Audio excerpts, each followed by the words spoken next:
গড়ে উঠছে অস্ট্রেলিয়া। সেখানে সেন্সর বা এই জাতীয় খুবই কম, একটা দুটো ল্যাব আছে। আমি পিএইচডি থাকাকালীন আমি একটা ল্যাবের খোঁজ পেয়েছিলাম। তো ওরা ওই দিকে গড়ে উঠছে অস্ট্রেলিয়া। যেমন নিউজিল্যান্ডে গড়ে উঠছে বায়োলজিক্যাল, এক একটা দেশে এক একভাবে গড়ে উঠছে। নিউজিল্যান্ডে যেমন আমাদের কোনো ফিল্ড নেই, নিউজিল্যান্ডে শুধু বায়োলজিক্যাল এরিয়া।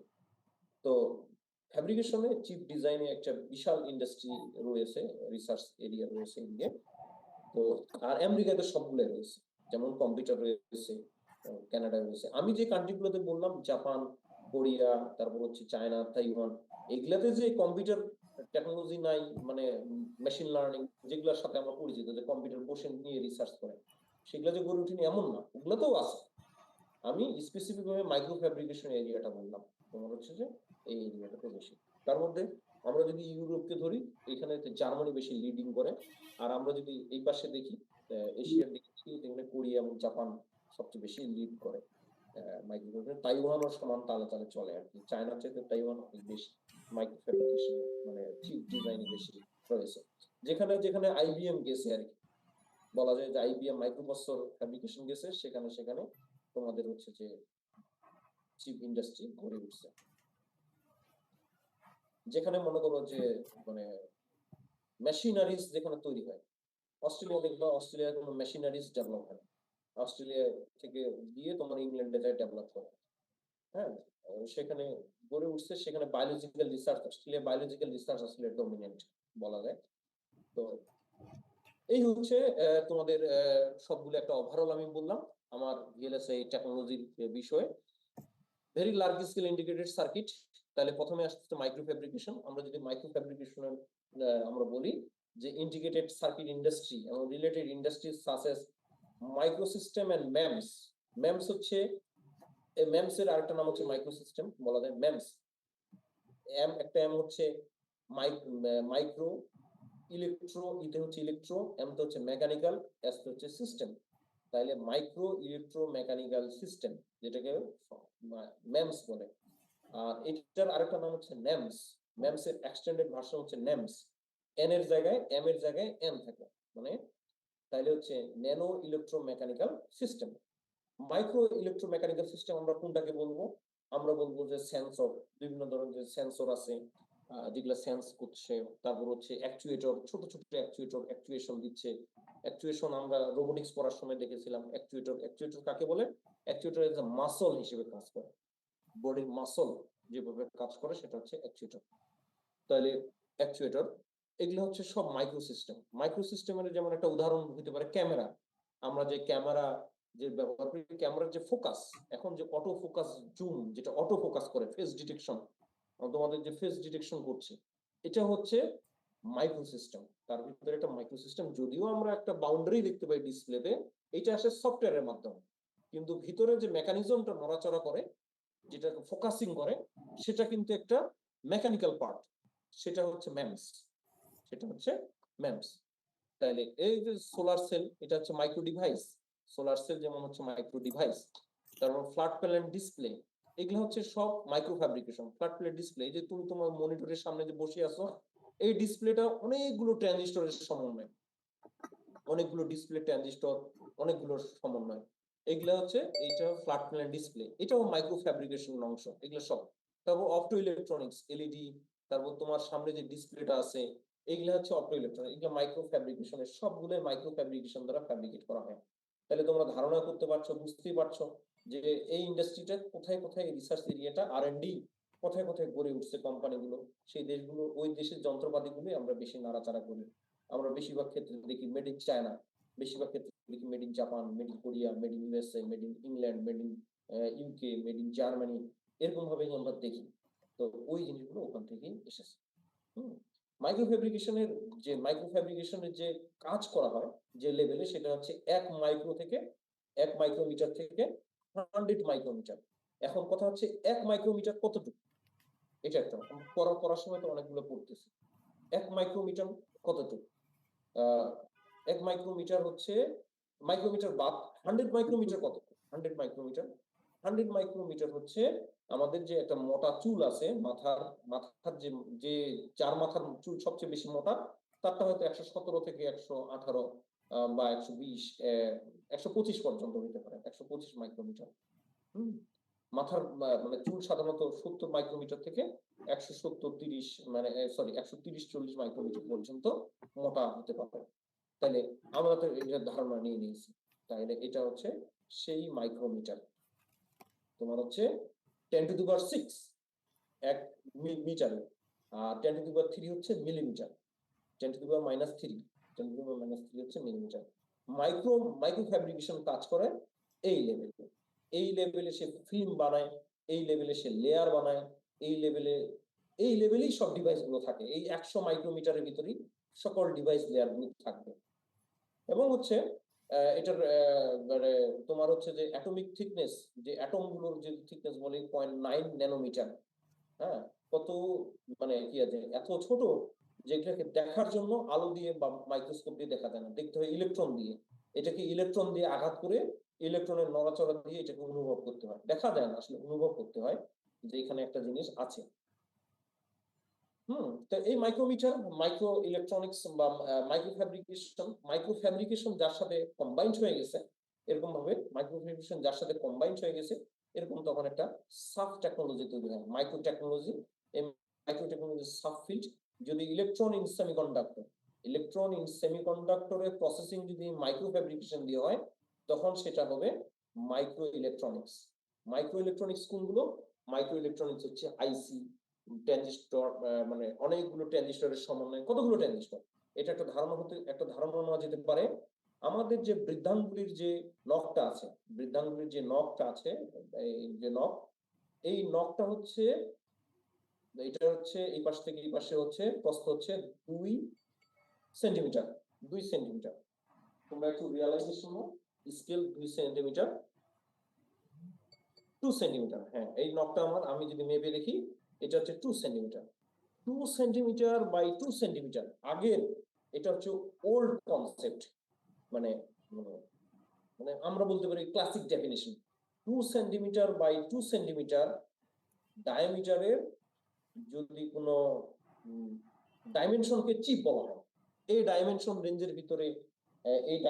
রেঞ্জের ভিতরে যে সিলিকন ওয়েফার, সেই সিলিকন ওয়েফারটাকে আমরা বলবো চিপ। এখানে একটা জিনিস তোমাদেরকে বলি, যে মাইক্রো ইলেকট্রনিক্স করতে গেলে কিছু নতুন নতুন টার্ম পাবা, নতুন নতুন শব্দ পাবা, যে শব্দগুলো তোমরা আগে শুনোনি, একদম শুনোনি, নতুন সেই শব্দগুলো।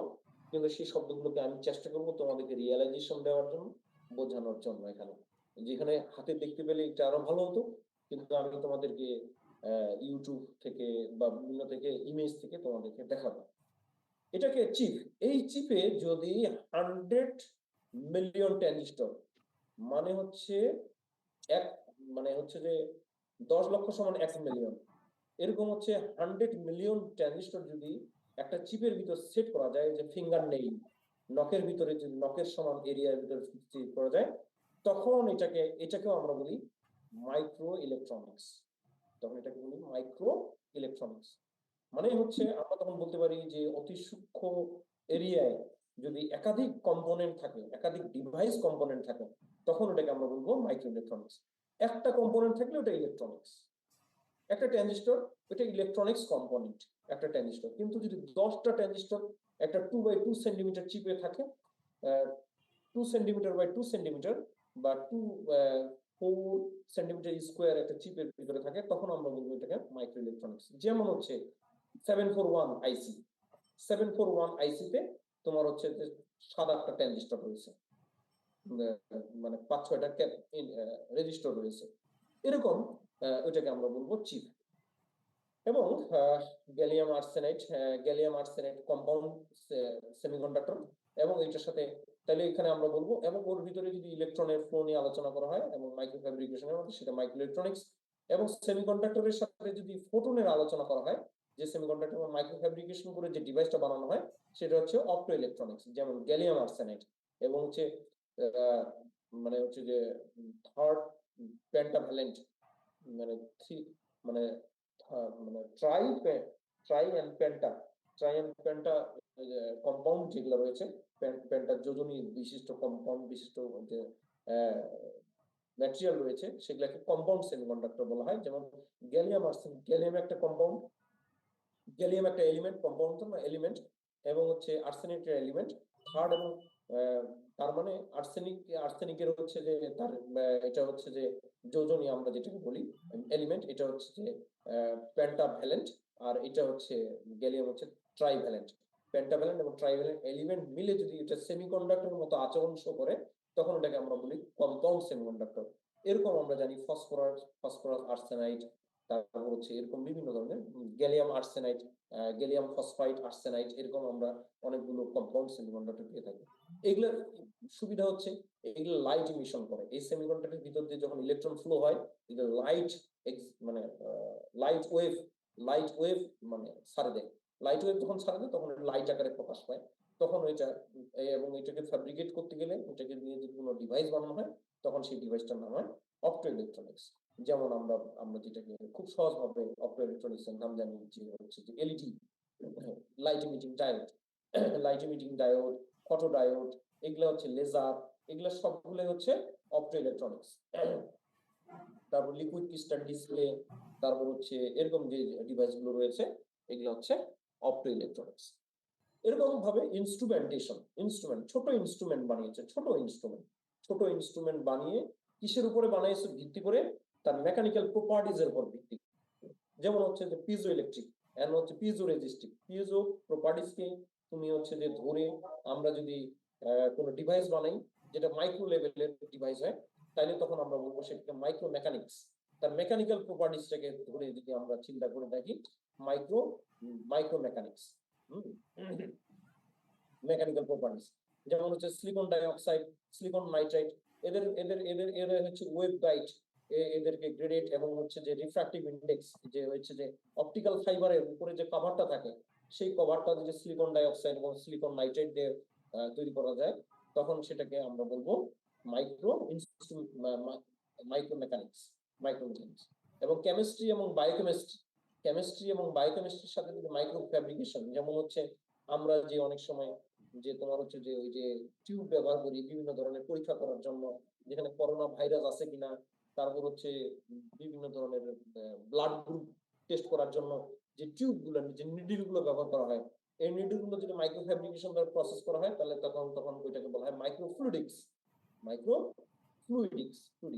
এবং হচ্ছে অপটিক্সের সাথে মাইক্রো ফ্যাব্রিকেশন যদি হয়, যে অপটিক্যাল প্রপার্টি আমরা চেঞ্জ করে দিতে চাই, ছোট প্রিজম বানিয়েছি, ছোট প্রিজম, তাইলে ওটা হচ্ছে মাইক্রো প্রিজম, তাইলে সেটা হচ্ছে মাইক্রো অপটিক্স এর একটা।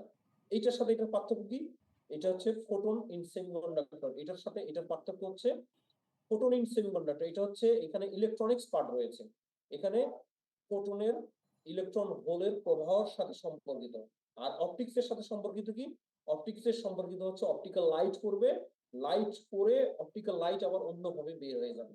যেমন হচ্ছে প্রিজম, লাইট করবে, সাদা লাইট বের হয়ে যাবে বিভিন্ন ধরনের লাইট করে, এরকম যদি হয় সেটাকে বলবো আমরা মাইক্রো অপটিক্স।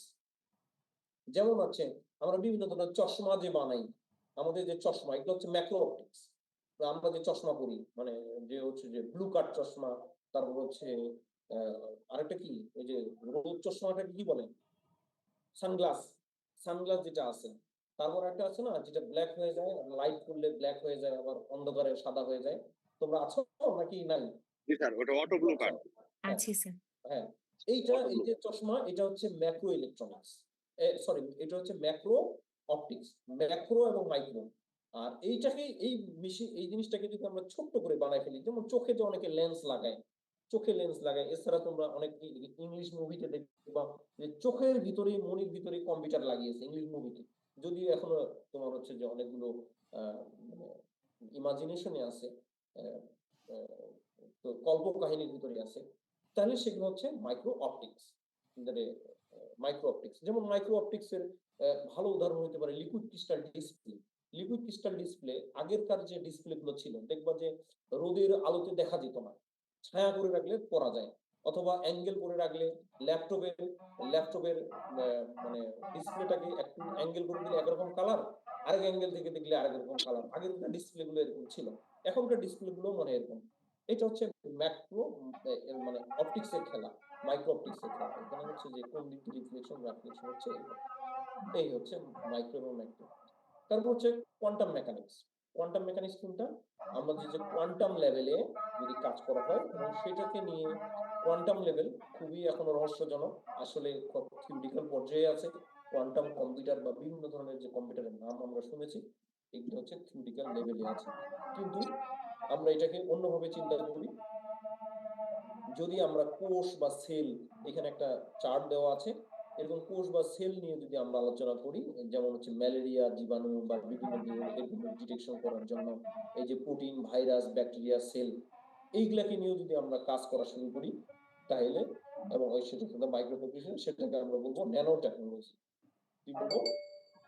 Nano technology. আমরা ন্যানো টেকনোলজি, মানে কোয়ান্টাম লেভেল, ওটা হচ্ছে কোয়ান্টাম লেভেলে তাদেরকে ডিটেক্ট করার জন্য, তাদেরকে দেখার জন্য আসলে খালি চোখে তো দূরের কথা, ইলেকট্রন মাইক্রোস্কোপ দিয়েও দেখা যায় না, তাকে ACM, scanning electron microscope, scanning electron microscope বা অ্যাটমিক ফোর্স অ্যানালাইসিস, অ্যাটমিক লেভেলে যায় দেখতে হয়।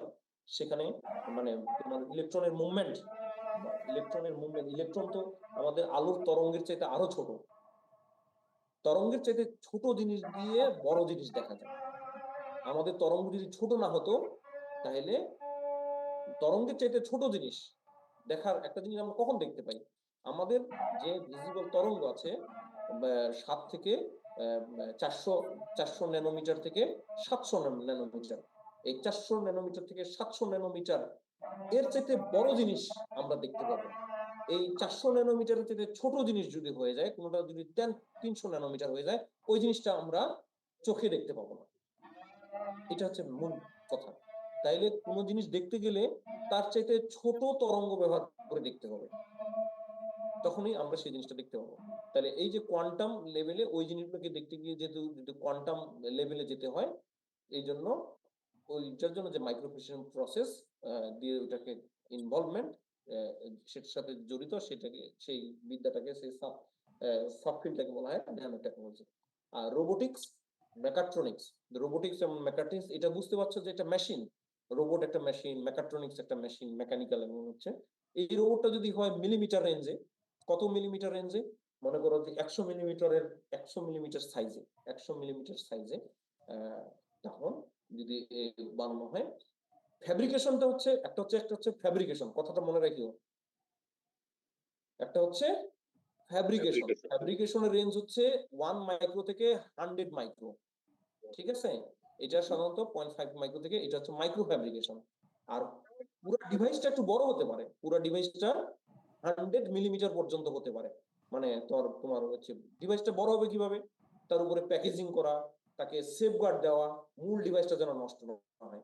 আমরা যে আমাদের যে ক্যামেরাটাতে আমাদের ছবি উঠে, সেই ক্যামেরাটা তোমাদের হচ্ছে খুবই ছোট, ওটা হচ্ছে যে মাইক্রোমিটার সাইজের, কিন্তু ওটাকে প্রোটেক্ট দেওয়ার জন্য, ওইটার জন্য এনভায়রনমেন্টে বাধাতে একবার দুবার আসার খেলে না নষ্ট হয়ে যায়, এই জন্য চারিপাশে যে কভারটা লাগানো, ক্ল্যাডিংটা লাগানো, এটার জন্য ওটা মোটা হয়। তোমার ফাইবার অপটিক তোমরা দেখেছো, ফাইবার অপটিক কত চিকন, কিন্তু ওটাকে পুরাটাই মার্কেটে যখন কিনতে যাবা দেখবা যে ওটার উপর অনেক বড় লেয়ার দেওয়া আছে, তার জন্য ওটা বড়, হাতে ধরতে পারতেছে, ইয়া ধরতে পারতেছে। এই জন্য তখন ওটা সাইজ, মানে এরকম কোন রোবট যেটা 100 মিলিমিটার বা হচ্ছে যে তার বা কম হলে, তখন ওটাকে আমরা ওই ধরনের রোবট বানাতে গেলে বা ওই ধরনের যন্ত্রপাতি, যে মেকাট্রনিক্স, যে সেন্সর গুলো, যে হচ্ছে যে যেমন হচ্ছে আমরা যে বিভিন্ন ধরনের সেন্সর ব্যবহার করি, ওয়েট সেন্সর, প্রেসার সেন্সর, এই ধরনের যে ওয়েট মাপা, ওয়েট মেশিনে যে সেন্সর গুলো রয়েছে, এগুলো হচ্ছে সব মাইক্রো, মানে মেকাট্রনিক্স, তোমার হচ্ছে মাইক্রো মেশিনস। এইগুলোর সাথে মাইক্রো মেশিন, এই ফিল্ডটাকে বলা হয় মাইক্রো মেশিনস। এখন এখানে একটা বিষয়, এই যে আমরা সবগুলো সাবফিল্ড গুলো আমরা পড়লাম, এটা আমি এখানে বললাম, এই যে কথাগুলো এখানে প্রত্যেকটা সাবফিল্ড সম্পর্কে একটা ছোট ছোট করে বর্ণনা দিলাম তোমাদের। এখন এত কিছু বুঝলাম, এখানে যে মাইক্রো ফ্যাব্রিকেশনটা হবে, মাইক্রো ফ্যাব্রিকেশনটা কোথায় হবে, আসলে কার সাথে হবে? আমরা তো এরকম জিনিসগুলো বানাতে চাই, যে ফোটন সেমিকন্ডাক্টর বানাতে চাই, ছোট ইনস্ট্রুমেন্টেশন বানাতে চাই, কেমিস্ট্রি এন্ড বায়োটেকনোলজি অপটিক্স বানাতে চাই, কোয়ান্টাম বানাতে চাই, রোবোটিক্স রোবট বানাতে চাই। তো ওই লেভেলে, ওই ছোট্ট লেভেলে, যেখানে মিলিমিটার, 1 মিলিমিটার কতটুকু, এটা একটা আইডিয়া নেওয়া দরকার। 1 মিলিমিটার কতটুকু, কোথায় দেখেছো মিলিমিটার? ধারণা আছে মিলিমিটার কোথায় দেখেছো? আমাদের যে নর্মাল কলম গুলো রয়েছে, নর্মাল কলম, যেটা হচ্ছে যে 0.5 মিলিমিটার না, যেটা নর্মাল কলম, যেটাতে কিছু বলা নেই, 5 টাকা দামের যে ম্যাটাডোর কলম গুলো কিনো, এইটার দাগটা টানলে যে দাগটার যে এরিয়া হয়, যে থিকনেস হয়, ওই থিকনেসটাই হচ্ছে তোমার হচ্ছে 1 মিলিমিটার। মানে কলমের মাথার নিবটা হচ্ছে 1 মিলিমিটার, নিবটা 1 মিলিমিটারে বড়, নিবটা হচ্ছে প্রায় 2 মিলিমিটার, প্রায় 1.5 মিলিমিটার নিবটা। তাইলে তাইলে বুঝতেই পারছো যে ওই লেভেলে যায় কাজ করা। তা ওই লেভেলে কাজ কোথায় করবো আমরা? যেই যেইটার যে যে জিনিসটার উপরে কাজ করা হয়, যেটার উপরে এটাকে বসানো হয়, সেটাকে বলা হয় সাবস্ট্রেট। সেটাকে বলা হয় সাবস্ট্রেট। এই সাবস্ট্রেট ইন্টারেস্টিং বিষয়। এই সাবস্ট্রেট মানে ইন্টারেস্টিং সাবস্ট্রেট হিসেবে ব্যবহার করা হয় সিলিকনকে। সিলিকন কেন সিলিকনকে ব্যবহার করা হয়? এটার একটা কারণ আছে। সিলিকন ডাইঅক্সাইড ওর সাথে আমরা সরাসরি পেয়ে যাই, সিলিকন থেকে সিলিকন ডাইঅক্সাইড পেয়ে যাই, এটাই তার মেইন কারণ। একটা সিলিকন যেমন একটা সেমিকন্ডাক্টর, সিলিকন ডাইঅক্সাইড তেমন একটা ইনসুলেটর। ইনসুলেটরও দরকার আছে, সেমিকন্ডাক্টর ইনসুলেটর দুইটাকে আমরা ডিভাইসগুলোকে পৃথক করতে পারি। এবং তার সাথে সাথেই যেহেতু এটা হয় যে ইয়ার হিসেবে, সিট মানে তারই সাথে সিলিকন থেকেই জন্ম হয়ে, সিলিকন থেকে সিট মানে কি বীজ না, সিট, এস ডবল ইটি সিট, সিডিং, সিডিং, সিলিকনের সিডিং হচ্ছে সিলিকন ডাইঅক্সাইড। তাহলে এই সিডিংটাই দেখা যাবে যে সিলিকন থেকেই সিলিকন ডাইঅক্সাইড তৈরি হচ্ছে, কিন্তু সিলিকন ডাইঅক্সাইড হচ্ছে আবার ইনসুলেটর। কত একটা সুবিধা যে তাইলে সিলিকনকে নিয়ে আমি কাজ করবো, ইনসুলেটর দিয়ে আলাদা করে ফেলবো, ওই ডিভাইসটাকে আলাদা করে ফেলবো। এইটাকে জন্য অ্যাডভান্টেজ দেওয়ার জন্য এই সাবস্ট্রেটটা তোমার হচ্ছে সিলিকন হিসেবে দরকার, মাইক্রো ইলেকট্রনিক্স। এখন সাবস্ট্রেট কোনটা? সাবস্ট্রেটকে আমরা আরো আরো সিলিকন তো বুঝলাম, এখানে তো মাইক্রো ফ্যাব্রিকেশন আমরা নড়াচড়া করিনি, এরকম আমাদের দেশে ইন্ডাস্ট্রিও গড়ে ওঠেনি। ইন্ডিয়ায় ছোট ছোট করে কিছু কিছু গড়ে উঠছে। আমাদের এখানে আমরা ম্যাক্রো লেভেলে কাজ করি। কাজ এখন তোমার হচ্ছে যে সাবস্ট্রেট আসলে কোনটা? সাবস্ট্রেটের বাংলা হচ্ছে পাথর, আমরা যদি সহজ কথা বলি। যেমন হচ্ছে যে আমরা যদি ওই যে আহ, উম, কি কি নাম ফলক লিখি না, নাম ফলক আমরা লিখি না, যে এইখানে গ্রানাইট পাথর লিখে দেন, ইয়ার পাথর লিখে দেন, ওখানে তখন কি করে টুকটুক করে করে খোদাই খোদাই করে লেখে না, যে নাম টাম লিখে দেয়। তারপর ওখানে লাল রং, লাল বিভিন্ন ধরনের রং বসায় দেয়, রঙের ছাপ ছবি বসায় দেয়। এই যে পাথরের উপর খোদাই করা, এই খোদাটাকে যেখানে উপর যেটার উপর খোদাই করা হয়, ওই পাথরটাকে বলা হয় সাবস্ট্রেট পাথর। সাবস্ট্রেট পাথর। এরকম সাবস্ট্রেট হচ্ছে সিলিকন, যেখানে খোদাই খোদাই করে তোমার হচ্ছে ট্রানজিস্টর গুলোকে বসানো হবে, ট্রানজিস্টর গুলোকে বসানো হবে। এরকম এরকম যে কি এগুলো সিলিকনকে কেন ব্যবহার করা হয়েছে, পছন্দ করা হয়েছে, সেটা তো একটা কারণ বললাম, ওইটার জন্য সিলিকন অনেক বেশি। সিলিকনের যদি একটা প্রপার্টিস দেখি, সিলিকন হচ্ছে একটা ক্রিস্টালাইন ম্যাটেরিয়াল। ক্রিস্টালাইন। এখন কথা হচ্ছে ক্রিস্টালাইন কাকে বলে? ক্রিস্টালাইন ম্যাটেরিয়াল কাকে বলে? ক্রিস্টাল কাকে বলে? ক্রিস্টাল, ক্রিস্টাল কাকে বলে বলো দেখি? ক্রিস্টাল শব্দটা তো আমরা খুব ব্যবহার করি, তাই না? আসো লাইনে, আসো না নাই, নাকি আমি একাই বলে যাচ্ছি? জি স্যার, আসছি স্যার আমরা। ক্রিস্টাল কাকে বলে? ক্রিস্টাল, ক্রিস্টালের উদাহরণ দাও দেখি। গ্লাস স্যার, গ্লাস, কাঁচ, ক্রিস্টাল একটা হচ্ছে আকরিক, স্বচ্ছ, লবণের আকরিক, চিনির আকরিক, স্বচ্ছতা স্বচ্ছ ম্যাটেরিয়াল এটাই। স্বচ্ছ হইলেই ক্রিস্টাল হবে না, স্বচ্ছ হইলেই ক্রিস্টাল হবে না। তোমার হচ্ছে যে ক্রিস্টাল যদি, ওইটা হচ্ছে যে বাংলা উত্তর হলো, বাংলা ছাত্র, বাংলা ইতিহাসের ছাত্র, ইঞ্জিনিয়ারিং উত্তর হলো না। ক্রিস্টাল হচ্ছে যেখানে অ্যাটম গুলো একটা নির্দিষ্ট প্যাটার্নে সাজানো থাকবে। অ্যাটম না, মলিকুল, মানে অণুগুলো, অণুগুলো একটা নির্দিষ্ট প্যাটার্নে সাজানো থাকবে। তা অণুগুলোর ভিতরেও অণুগুলো কখন সাজানো থাকবে? তখন অ্যাটম গুলো থাকবে। আসলে প্রথম কথা হচ্ছে যে অণু দিয়ে শুরু হবে, শেষে দেয় ঠিকবে অ্যাটমে। অ্যাটম গুলো যেখানে নির্দিষ্ট প্যাটার্নে সাজানো থাকবে, সেটাকে আমরা বলবো ক্রিস্টাল। এই যে এখানে এরকম, এটা যদি একটা অ্যাটম হয়, এটা যদি একটা অ্যাটম হয়, এটা একটা অ্যাটম, এটা একটা অ্যাটম, এই যে নির্দিষ্ট সাজানো আছে, এই যে নির্দিষ্ট প্যাটার্নে সাজানো আছে, এটাকে, এই জন্য তোমরা কি দেখতে পাচ্ছ আমি এখানে লিখতেছি? জি স্যার। আচ্ছা, এখানে লেখাটা, এখানে একটা হোয়াইট বোর্ড দিয়েছে নাকি, এখন মানে একটু জুম মনে একটু অ্যাডভান্স হয়েছে। আচ্ছা, এখানে এইটা, এইখানে যেখানে এটার সহজ উত্তর হচ্ছে নির্দিষ্ট প্যাটার্নে যেখানে সাজানো থাকবে। প্যাটার্নে সাজানো থাকলে কি হবে? এই পাশ থেকে এই পাশে আলো দেখা যাবে, এই পাশ থেকে এই পাশে দেখা যাবে, এই অ্যাঙ্গেল থেকে এই অ্যাঙ্গেলে দেখা যাবে, এই অ্যাঙ্গেল থেকে এই অ্যাঙ্গেলে দেখা যাবে, যেদিক দিয়ে যাও না কেন একই একটা নির্দিষ্ট প্যাটার্ন। ফরমেশন আমি খুঁজে পাবো। তখন ওটাকে আমরা বলবো ক্রিস্টালাইন ম্যাটেরিয়াল। ওটাকে আমরা বলবো ক্রিস্টালাইন। Crystalline material. তোমার হচ্ছে যে স্ফটিক, ওটা কি আসলে স্বচ্ছ, ওর ভিতরে কি দেখা যায় খুব ভালো? ওইটা কেন দেখা যায় না? ওইটাও প্যাটার্নে সাজানো থাকে, ওইটা হয়তো মাঝখানে এরকম একটা অ্যাটম আছে,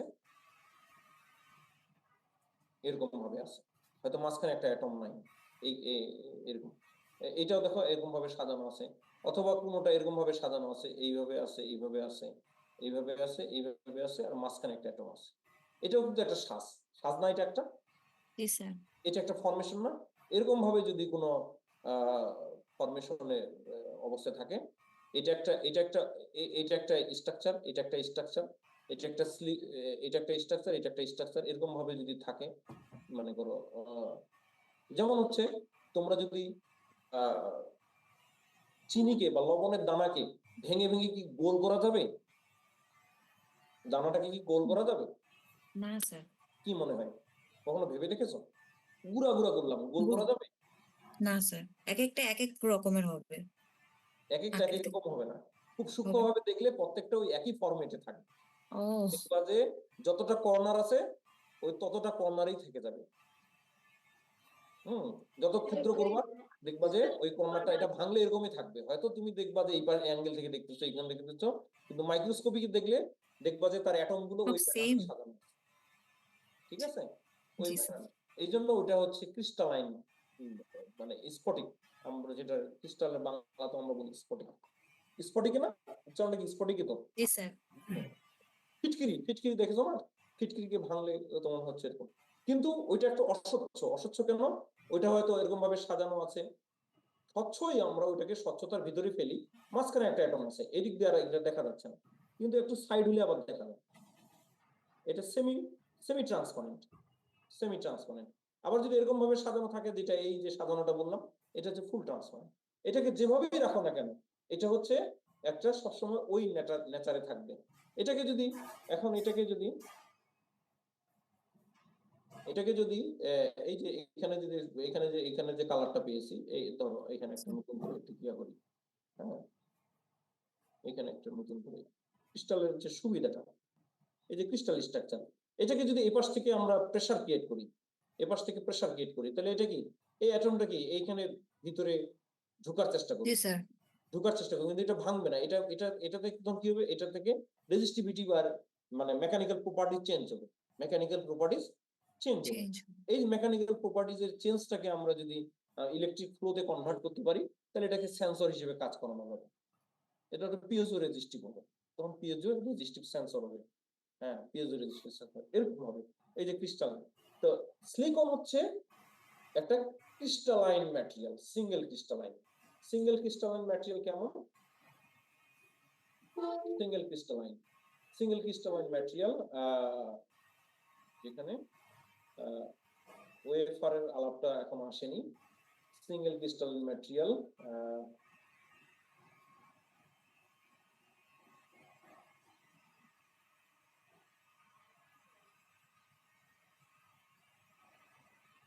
ক্রিস্টালাইন।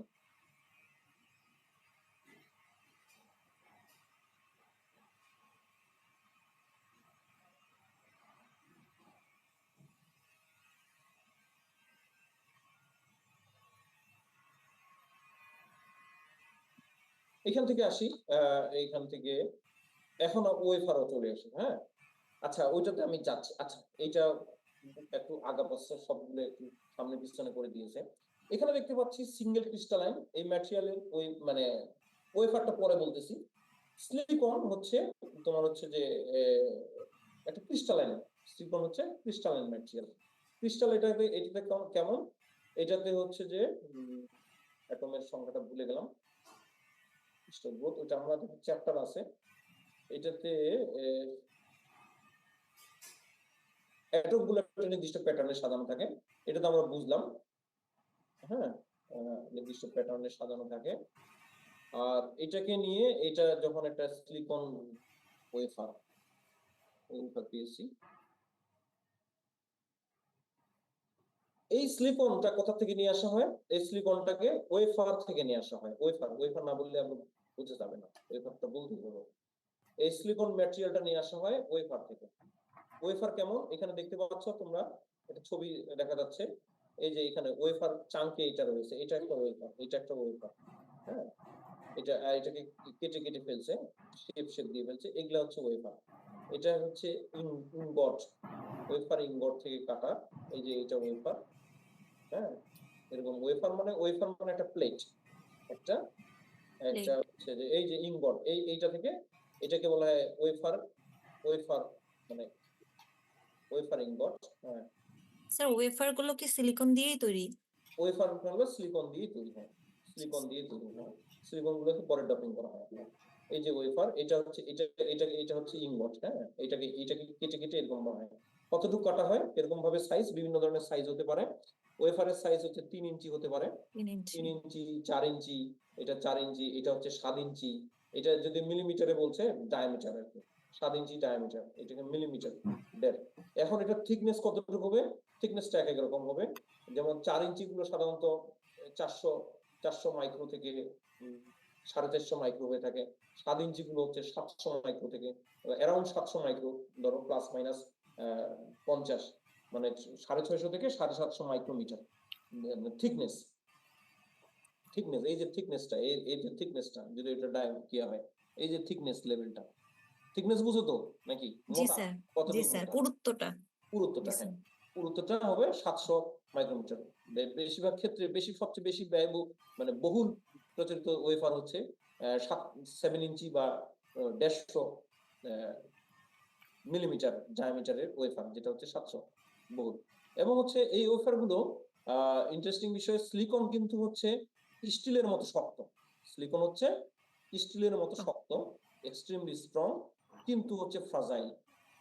কেমন একটা কথা না? আর ভঙ্গুর আর স্প্রিং এর কি। মতো, মানে স্টিলের মতো শক্ত, শক্ত। কিন্তু খুবই ভঙ্গুর। জি ফ্রাজাইল স্যার। মানে কি? ভঙ্গুর। ভঙ্গুর। কেন, কিরকম শব্দটা কেমন হলো? এমনি খুব হার্ড, কিন্তু যেহেতু এটা ক্রিস্টালাইন ম্যাটেরিয়াল, এটা হচ্ছে যে যদি একবার ফাটল ধরে তো চুরচুর করে ফেটে যায়, এটা ফাটলটা বাড়তে থাকবে। যেমন হচ্ছে তোমার হচ্ছে যে ক্রিস্টালাইন গ্লাস শিট হচ্ছে টেম্পার্ড গ্লাস। যেমন হচ্ছে যে আমাদের টেম্পার্ড গ্লাস, যেমন হচ্ছে টেম্পার্ড গ্লাস দেখেছো? টেম্পার্ড গ্লাসের জোরে একটা বাড়ি মারলেও ভাঙবে না, কিন্তু যদি একবার বন্দুকের ফাটলে। গুলি যায় তাহলে জি স্যার, ওটা চারিদিক দিয়ে ফাটল তৈরি হবে। চুরচুর করে বন্দুকের গুলিটা পার হয়ে যাবে, আর চুরচুর করে ফাটলটা বাড়তে থাকবে। যেমন হচ্ছে যে আমাদের যে প্রাইভেট কার, বাসের সামনে যে গ্লাসটা থাকে, সেই গ্লাসটা দেখো খুবই শক্ত। এমনি তোমার ওখানে লাথি মারলে, জোরে একটা বাড়ি মারলে ওটা সহজে ভাঙে না। কিন্তু ওটাকে যদি একটু চিকন হাতুড়ি দিয়ে বাড়ি মারো, চিকন হাতুড়ি, তাহলে দেখা যাবে যে ওটা চুরচুর করে ভেঙে যাবে। এটা কেন ঘটে? এটা ঘটে তার কারণ হচ্ছে, যখন তুমি একটা বড় লাঠি দিয়ে বাড়ি মারবা, তখন সমস্ত বাড়ির যে শক্তিটা, ফোর্সটা, এই ফোর্সটা ডিভাইড, সবগুলো অ্যাটমে ডিস্ট্রিবিউটেড হয়ে যাবে। ডিস্ট্রিবিউট হয়ে যাবে। হ্যাঁ, সবগুলো জি অ্যাটমে স্যার। ডিস্ট্রিবিউট হয়ে সে নিজেকে ব্যালেন্স করে নিবে। কিন্তু যখন এটা চিকন কিয়া দিয়ে যদি বাড়ি মারো, এরকম ডিরেকশনটা একদিকেই যাবে, সব সব এটা যদি প্রেসার একদিকেই যাবে। যদি হয়, এরকম যদি হয়, মনে করো ম্যাটেরিয়ালটা ছিল এরকম ক্রিস্টালের ম্যাটেরিয়ালটা, জি তুমি স্যার। জোরে একটা বাড়ি মারলা, বাড়িটা তোমার হচ্ছে যে এরকম ভাবে পড়বে যায়। জোরে বাড়ি মারলো, বাড়িটা এরকম ভাবে পড়বে। ঠিক আছে, সবগুলো অ্যাটমে লাগলো, কিন্তু এটা ভাঙবে না। কিন্তু তুমি যদি চিকন হাতুড়ি দিয়ে বাড়ি মারো, মনে করো এইটা, এই জায়গাটা হাতুড়ি দিয়ে বাড়ি মারলো, শুধুমাত্র এই অ্যাটমটা ডিসপ্লেস হবে। এই অ্যাটমটা একাই আঘাতটা পেয়ে এইখান থেকে সরে যাবে। এখান থেকে যখন সরে যাবে, এটা যখন ডিসপ্লেস হয়ে যাবে, তখন তো বন্ডিংটা ভেঙে গেল। বন্ডিংটা ভেঙে গেলে এটা কি হবে? তখন এই ফাটল ধরা শুরু হবে। বন্ডিং ভেঙে গেছে মানে এই জায়গাটা একটা গ্যাপ তৈরি হয়েছে, এই অ্যাটমটা ধীরে ধীরে এদিকে সরে আসা শুরু হবে, বা পাশের অ্যাটমের দিকে এটা চলে যাওয়া শুরু হবে। এটা বেশিরভাগই ক্ষেত্রে পাশের অ্যাটম চলে যাবে। তার কারণ হচ্ছে যে তাদের ভিতর যে অ্যাটমিক এনার্জি ফোর্স আছে, একে অপরকে সেটা আকর্ষণ করবে। এই পাশে তার সেটা আকর্ষণ, ভেঙে যাবে। এই পাশে আকর্ষণ নাই, তাহলে এই পাশে আস্তে আস্তে সরে যাবে। তখন এখানে চুপচুপ করে ফাটল দেওয়া শুরু হবে। তোমরা তো দেখেছো বাসের জি গ্লাসটা স্যার। ভাঙলে একেবারে কি ভেঙে গেলে চুরচুর হয়ে যায় না? চুচু হয়ে যান। জি হুম, স্যার। তোমার অনেক সময় রাস্তাঘাটে দেখি যে আমরা গ্লাস ভাঙে পড়ে গেছে, অটোর বা বিভিন্ন ধরনের এরকম। ওরা কিন্তু গোটা গোটা গ্লাস, আমাদের যেমন একটা হাত থেকে গ্লাস বা কাঁচের প্লেট পড়ে গেলে ওটা কয়েক পার্ট হয়ে যায়, কিন্তু আচ্ছা। ওইগুলা গ্লাস পার্ট হয় না, ওইগুলা গ্লাস মানে একেবারে চুরচুর হয়ে যায় একদম চুরচুর ভেঙে। হয়ে যায়। তোমার হচ্ছে যে অ্যাটমিক লেভেলে চলে যায়। তো এই হচ্ছে এরকম। এখন এখানে এটাকে যদি যখন আমরা ওয়েফারে রূপান্তর করি, ওয়েফার আবার কয়েক ধরনের হতে পারে, সিঙ্গেল ক্রিস্টালাইন, পলিক্রিস্টালাইন, অ্যামরফাস। এটা একটু বোঝার ব্যাপার আছে, এখানে একটু আসি আমি। Single crystalline, polycrystalline, amorphous. এটা হচ্ছে এই যে যদি সিঙ্গেল ক্রিস্টালাইন, এই ছবিটা দেখো, এই ছবিটা, এই ছবিটা দেখো, এটা হচ্ছে ক্রিস্টালাইন। যখন হচ্ছে অনেকগুলো অ্যাটম, মানে অনেকগুলো স্ট্রাকচার গুলো আবার প্যাটার্নে আছে, এখানে স্ট্রাকচার গুলো কি প্যাটার্নে আছে, এটা হচ্ছে সিঙ্গেল ক্রিস্টালাইন, মানে একই প্যাটার্নে সব লোকগুলো সাজানো আছে। আবার যদি কিছু কিছু গ্রুপ হয়ে আছে, মনে করো একটা গ্রুপ গুলো আছে, একটা বিয়ে বাড়িতে বর পক্ষ একটা সেট হয়ে আছে, কনে পক্ষ একটা সেট হয়ে আছে, বাচ্চারা একটা সেট হয়ে আছে, এটাকে বলবো আমরা পলিক্রিস্টালাইন।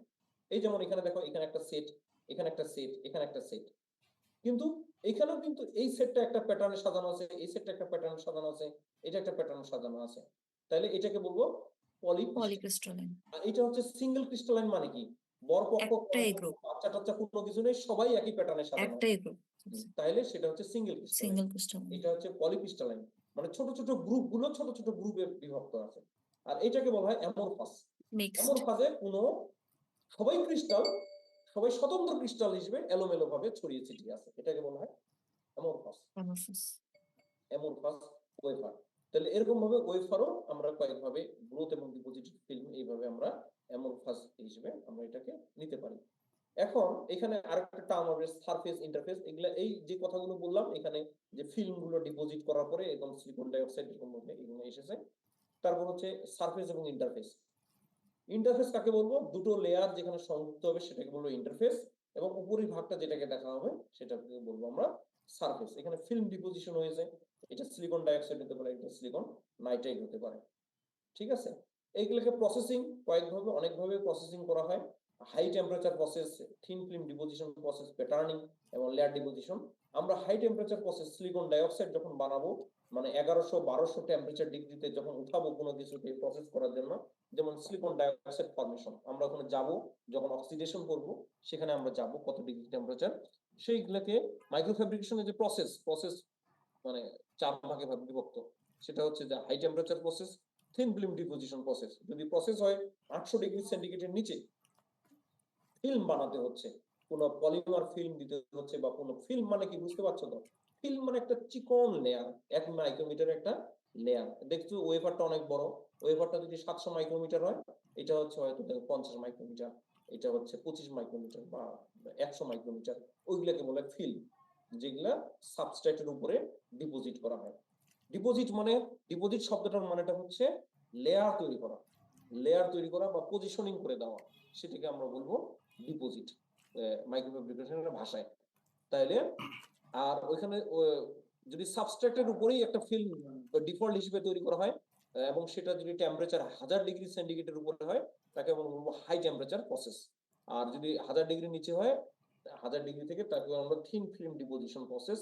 আরেকটা হচ্ছে প্যাটার্নিং প্রসেস। প্যাটার্নিং প্রসেস যেখানে হচ্ছে কোনো টেম্পারেচার লাগে না, রুম টেম্পারেচারে করা যায়, সেটাকে আমরা বলবো প্যাটার্নিং। আর হচ্ছে লেয়ার এবং বন্ডিং, যদি আমরা অ্যাডহেসিভ বিভিন্ন ধরনের গাম বা বিভিন্ন ধরনের লেয়ার তুলে ফেলা, লেয়ার ক্ষয় করে ফেলা, এরকম যদি প্রসেস করা হয়, এগুলোকে রুম টেম্পারেচারে করা হয়, বা বয়লিং পয়েন্ট বা 100 ডিগ্রি সেন্টিগ্রেড তাপমাত্রার বয়লিং পয়েন্টে করা হয়, সেটাকে বলা হয় লেয়ার ট্রান্সফার বা বন্ডিং প্রসেস। টেম্পারেচারের সাথেই তাহলে সবগুলোকে আমি কম্বাইন করে বললাম।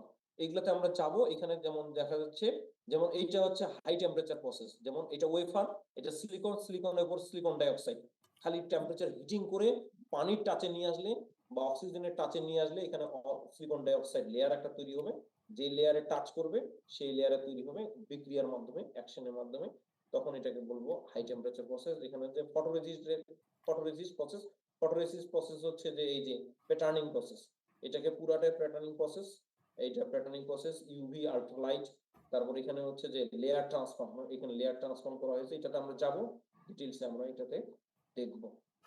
এই হচ্ছে এই চ্যাপ্টার সম্পর্কে। এখানে এখানে এখানে তোমরা দেখো, এখানে যে ওইটাকে এইটাকে লিথোগ্রাফিক প্রসেস বলা হয়। এইখানে যে ছবিটা দেওয়া আছে লিথোগ্রাফিক প্রসেস, এই যে লিথোগ্রাফিক প্যাটার্নিং প্রসেস, যে প্রসেসটা আমি বললাম, যে এখানে দেখো oxide film deposition, photoresist application, UV exposure, photomask, এটাতে আমরা যাবো।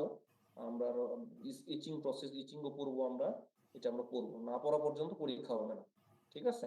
আর পরীক্ষার আগেই ইনশাল্লাহ আমরা পড়ে ফেলবো।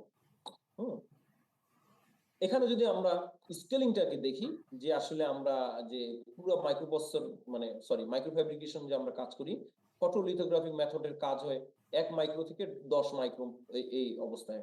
আর ভার্টিক্যাল ডাইমেনশন এপিজি লেয়ার, থিন ফিল্ম লেয়ার, এটা হচ্ছে যে 10 ন্যানোমিটার থেকে শুরু করে 10 মাইক্রোমিটার পর্যন্ত চাইতে হবে। মাইক্রোস্কোপিক লেয়ার শুধুমাত্র দেখা যাচ্ছে 100 ন্যানোমিটার পর্যন্ত মাইক্রোস্কোপিক লেয়ারের মানে কার্যকর অবস্থা। তারপর ইলেকট্রোম্যাগনেটিক, এক্স রে, তারপর হচ্ছে ইউভি, তারপর হচ্ছে ডিইউভি, ভিজিবল ইনফ্রারেড, তারপর পোটেনশিয়াল, এগুলো কি স্মোক, এগুলা সাইজের স্কেলের সাথে এগুলা সাইজ বর্ণনা করেছে। ডিভাইসের উপর বিশেষ করে মাইক্রোফোনের কয়েকভাবে ক্লাসিফাইড করা যায়, যে সিলিকন, তারপর হচ্ছে third band, plant band, white band, বিভিন্ন ধরনের এখানে। তারপর অ্যাক্টিভ ডিভাইস, প্যাসিভ ডিভাইস, এবং integration, monolithic integration, hybrid integration, এগুলো আমরা আইসিতে পড়েছিলাম, মনে আছে? আইসিতে interfacing, external interfacing sensor, internal interfacing processor, এরকম ইন্টারফেসিং, এই হচ্ছে বিষয়।